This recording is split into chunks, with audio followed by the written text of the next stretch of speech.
సార్వత్రిక ఎన్నికలకు కర్నూలు జిల్లా సంబంధించినటువంటి ఎన్నికల అధికారి సృజన మేడం మనతో ఉన్నారు. మేడం చెప్పండి, ఎన్నికలకు సంబంధించినటువంటి ఏర్పాట్లు ఎలా ఉన్నాయి? వీఆర్ రెడీ అండి. మాకు కర్నూలు జిల్లాలోని 8 కాన్స్టిట్యున్సీస్లోనూ 2204 పోలింగ్ స్టేషన్స్ ఉన్నాయి. పోలింగ్ స్టేషన్స్లో చేయాల్సిన ఏర్పాట్లు, అది ఫిజికల్గా చేయాల్సిన అరేంజ్మెంట్స్ కావచ్చు, అక్కడ సిబ్బందిని గుర్తించడం, వాళ్ళని ట్రైనింగ్ చేయడం, ఈరోజు వాళ్ళని అక్కడికి రవాణా చేయడం కావచ్చు, అక్కడ ఇవ్వవలసిన సెక్యూరిటీ అరేంజ్మెంట్స్ కావచ్చు, ఓటర్లలో ఇవ్వవలసిన చైతన్యం రూపంలో కావచ్చు, చాలా ఏర్పాట్లు మేము కంప్లీట్ చేసుకోవడం జరిగింది. రేపు పోలింగ్ నిర్వహించడానికి సిద్ధంగా ఉన్నామండి. అయితే కర్నూలు సంబంధించినటువంటి 8 నియోజకవర్గాల్లో 2000 పైగా పోలింగ్ కేంద్రాలు ఉన్నాయి. అందులో సమస్యాత్మకంగా 300 పైగా ఉన్నాయి. సమస్యాత్మకమైనటువంటి కేంద్రాల్లో ఎలాంటి ఏర్పాట్లు చేశారు? అంటే ఫస్ట్ థింగ్, నా 2204 పోలింగ్ స్టేషన్స్లోనూ నేను వెబ్కాస్టింగ్ పెట్టుకుంటున్నాను. అంటే that is a sense of security to people. అక్కడ ఖచ్చితంగా ప్రతి పోలింగ్ స్టేషన్లోనూ ఒక ఆర్మ్డ్ పర్సనల్ ఉంటారు.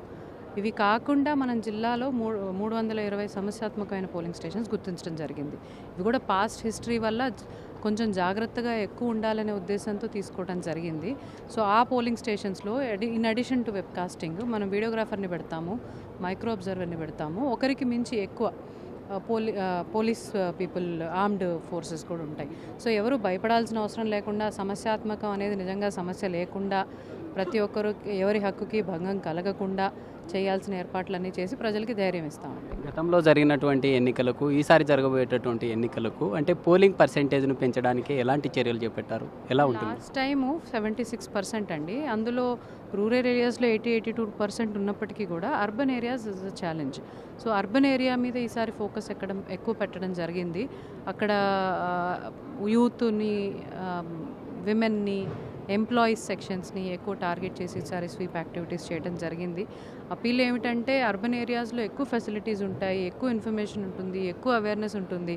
కానీ దాన్ని ఇంటికే పరిమితం చేయకుండా బయటకు వచ్చి ఈ డెమోక్రటిక్ ప్రాసెస్లో పార్టిసిపేట్ చేసి వాళ్ళకుండే ఇన్ఫర్మేషన్ని ఒక మంచి యూజ్కి పెట్టాలి, ఒక రైట్ యూజ్లో పెట్టి బాధ్యతని నిర్వహించాలి అనేది ఫోకస్గా పెట్టడం జరిగింది. We're confident it will increase. Last time ఇటీవల చూస్తూ ఉన్నాం మేడం, అంటే ఈ మేలో ఉన్నటువంటి ఎండలు ఏవైతే ఉన్నాయో దేశంలోనే అత్యధికంగా ఇక్కడే నమోదవుతూ ఉన్నాయి. ఎండలకు సంబంధించి ఓటర్ సంబంధించినటువంటి వారికి ఎలాంటి ఏర్పాట్లు ఉన్నాయండి?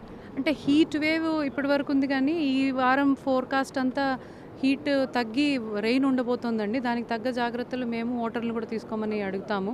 అంటే అక్కడ హీట్ ఉన్నా 39-40 డిగ్రీస్ ఉంటుంది ఈ వారం కూడా. సో అక్కడ కావాల్సిన షేడ్, డ్రింకింగ్ వాటర్, చైర్స్ ఇవ్వడంతో పాటు ఒకవేళ rain, light to moderate rain forecast కూడా ఉంది. కాబట్టి దానికోసం అంబ్రెల్లాస్, ప్లాస్టిక్ సంచులు, మెటీరియల్ పాడైపోకుండా చేసుకోవాల్సిన జాగ్రత్తలు అవి కూడా మనం తీసుకుంటున్నాం. So both heat and rain రెండింటికి ప్రిపేర్ అవ్వాలండి. అయితే మేడం, మీరు చెప్పినట్లుగా 324 సమస్యాత్మకమైనటువంటి పోలింగ్ కేంద్రాలు ఏవైతే ఉన్నాయో అక్కడ అల్లర్లను సృష్టించి ఓటర్లకు రానివ్వకుండా ఇబ్బందులకు గురి చేసేటటువంటి ప్లేస్లలో ఎలా ఉంటుంది? అసలు వారు భయపడకుండా ఎలాంటి చర్యలు చేపట్టారు? 320 మాత్రమే కాదండి, అన్ని పోలింగ్ స్టేషన్స్లో కూడా ఎవరు ఎక్కడ గొడవలు చేయడానికి వీల్లేదు. 144 సెక్షన్ ఉంటుంది. మన ఓటు హక్కు నిర్వహిస్తూ వేరే వాళ్ళ ఓటు హక్కును కూడా గౌరవించి ఎవరిని ఇబ్బంది పెట్టకూడదనే విషయం మీ అందరి ద్వారా ప్రజలకు కూడా తెలియజేస్తున్నాను. ఎవరైనా అటువంటి దురుద్దేశంతో వేరే మనుషుల్ని ఇబ్బంది పెట్టాలని చూస్తే మాత్రం చర్యలు చాలా కఠినంగా ఉంటాయండి. ఓటర్ మహాశయులకు మీరు ఏం కోరబోతా ఉన్నారు? ఓటు వేయటం అనేది ఒక గర్వించదగ్గ బాధ్యత. ఓటు పోలింగ్ రోజు ఒక పండుగ లాంటిది. బయటకు వచ్చి మన బాధ్యత నిర్వహించాలి. 5 ఏళ్లకు ఒకసారి వచ్చే బాధ్యత. ఖచ్చితంగా తప్పించుకోకుండా, సెలవు అనుకోకుండా, గర్వం అనుకొని వచ్చి ఓటేయమని కోరుకుంటున్నానండి. అయితే మేడం, ఈ ఎపిక్ కార్డు ఏదైతే ఉంటుందో, ఎపిక్ కార్డు ఉన్నటువంటి వారు ఉన్నటువంటి కాన్స్టిట్యుయెన్సీ సంబంధించినటువంటి పోలింగ్ కేంద్రంలో తమ పేరు లేనటువంటి సందర్భంలో వచ్చి ఛాలెంజ్ ఓటు వేసే ఛాన్స్ ఉంటుంది. వాటిని ఎలా యూజ్ చేసుకునే ఛాన్స్ ఉందండి? అంటే challenge vote is a very rare situation అండి. అంటే ఛాలెంజ్ ఓట్ అంటే ఏమిటి? ఈరోజు నేను వచ్చాను, నేను కాదని ఛాలెంజ్ చేస్తారు మీరు. నేనే అని మీరు ప్రూవ్ చేయగలిగితే, ప్రిసైడింగ్ ఆఫీసర్కి నేను ప్రూవ్ చేసుకోగలిగితే నా ఐడి కార్డు రూపంలో కానీ, if the presiding officer is satisfied they can vote. ఇది మొత్తంగా జిల్లాలో ఉన్నటువంటి సమస్యాత్మకమైనటువంటి ప్రదేశాలు ఏవైతే ఉన్నాయో అక్కడ కూడా కట్టుదిట్టమైనటువంటి భద్రతా ఏర్పాట్లను చేయడం జరిగింది. ఎలాంటి అవాంఛనీయ ఘటనలు జరగకుండా అన్ని రకాలైనటువంటి ఏర్పాట్లు చేశామంటూ కూడా తెలుపుతున్న పరిస్థితి. అయితే ఈసారి జరగబోయేటటువంటి ఎన్నికల్లో ఖచ్చితంగా ఓటింగ్ శాతాన్ని కూడా పెంచుతామంటూ కూడా తెలుపుతున్న పరిస్థితి. వీడియో జర్నలిస్ట్ బాబీతో శ్రీరామ్, బిగ్ టీవీ, కర్నూలు నుంచి. For more videos like this, subscribe Big TV channel.